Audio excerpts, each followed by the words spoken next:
The biggest mistake you can make after losing someone isn't checking her profile. It isn't sending one more message. It isn't even hoping that she comes back. The biggest mistake is believing that her silence tells you what she feels. No message, no call, no reaction. And suddenly your mind creates a story. She forgot me. She never cared. She moved on. But here's the truth most people don't want to hear. You don't know.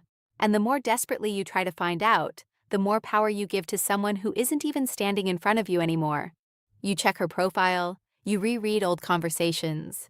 You look for hidden meanings in songs, posts, likes, and mutual friends. You're not moving forward, you're investigating the past. And every investigation gives you another question. The real goal isn't to discover whether she remembers you. The real goal is to become so grounded that you no longer need to know.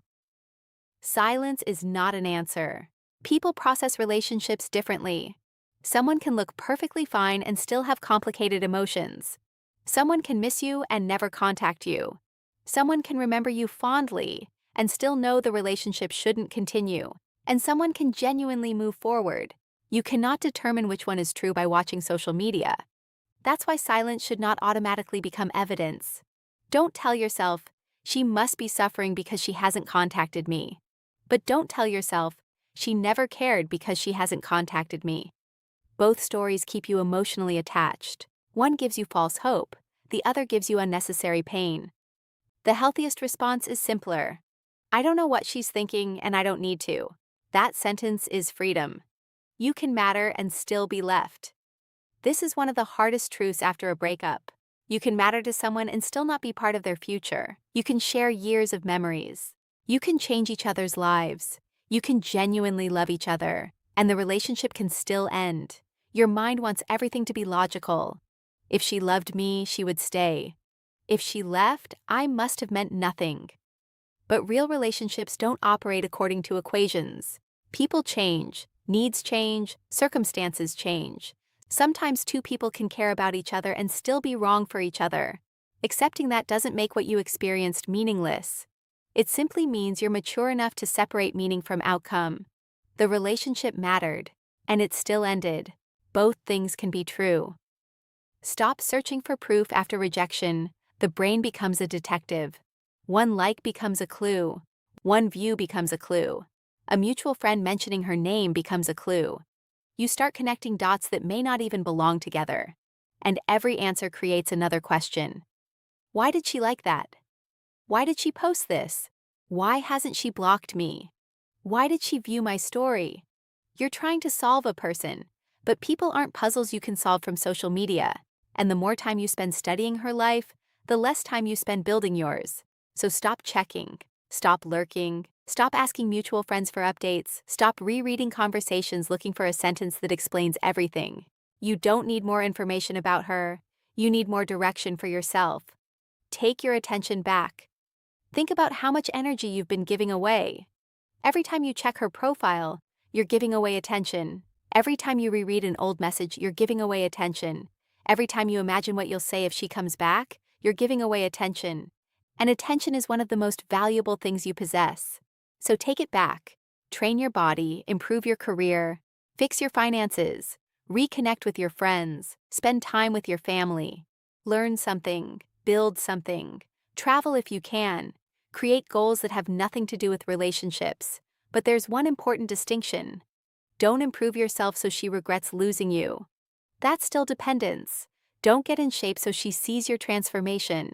Don't make money so she hears about your success. Don't post a perfect life hoping she'll become curious. Do it because your life deserves your best effort. That's when growth becomes real. The person you miss may not be the person sometimes. You aren't only missing the person. You're missing how you felt when they wanted you.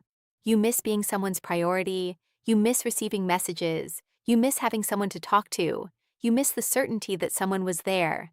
And loneliness can make you believe you need that specific person back. But loneliness isn't proof. Loneliness is an emotion, and emotions change. Instead of asking, how do I get her attention again?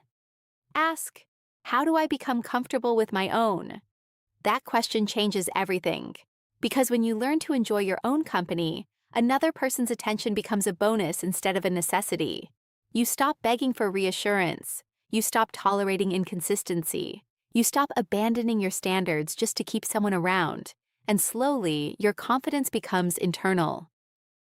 Know when to stop explaining. After a breakup, many people want one final conversation, one final explanation, one final paragraph. They want the other person to understand everything. But closure doesn't always come from another conversation. Sometimes another conversation simply creates another emotional loop. You explain, they respond, you clarify, they misunderstand, you explain again, and suddenly you're right back where you started. If the relationship has ended, you don't have to convince someone of your value. You don't have to defend your character. You don't have to prove how deeply you cared. Your behavior already told that story. Now your silence can tell a different one. I respect what happened, but I also respect myself enough to move forward. Don't turn pain into bitterness. There's another trap that looks like strength: bitterness. You start telling yourself, she'll regret it. She'll never find someone like me. She'll come back eventually. Maybe she will, maybe she won't. But if your entire recovery depends on her regretting her decision, you're still waiting for her. You're still emotionally connected. Real detachment doesn't need revenge. It doesn't need humiliation.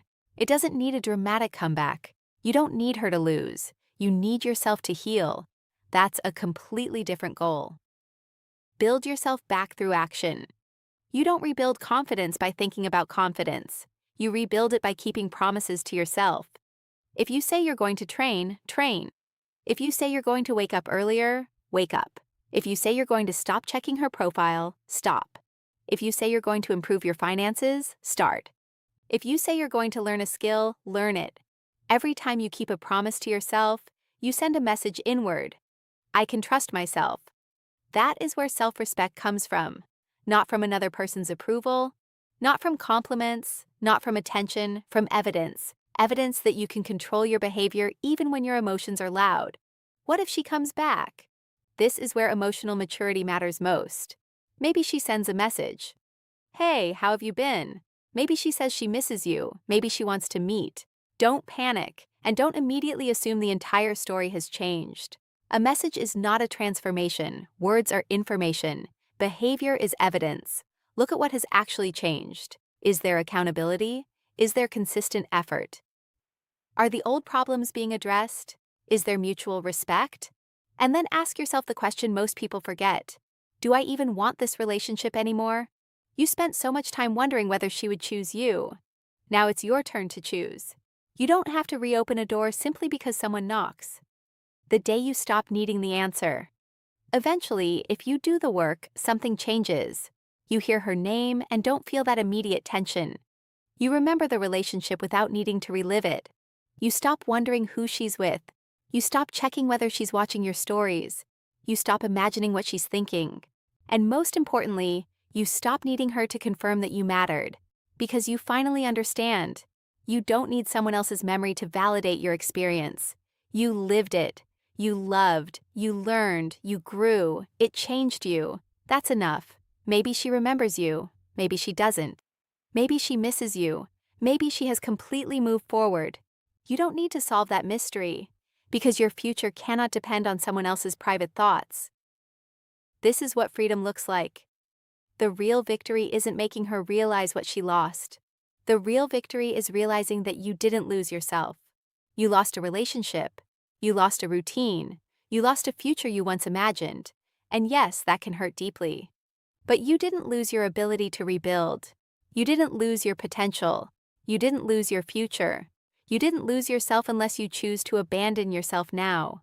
So stop asking, does she still think about me? Stop asking, does she regret leaving? Stop asking, when will she come back? Start asking, what am I going to build now that my attention belongs to me again? That is the question that changes everything. Because the moment you stop waiting for someone else to validate your worth, you become free. And when you're truly free, you don't need them to return. You can appreciate what was, accept what happened, learn what it taught you, and keep moving. Not because you never cared, not because you're trying to prove you're stronger, but because you finally understood something simple. Your life is too valuable to spend waiting for someone else to decide your worth. So close the chapter.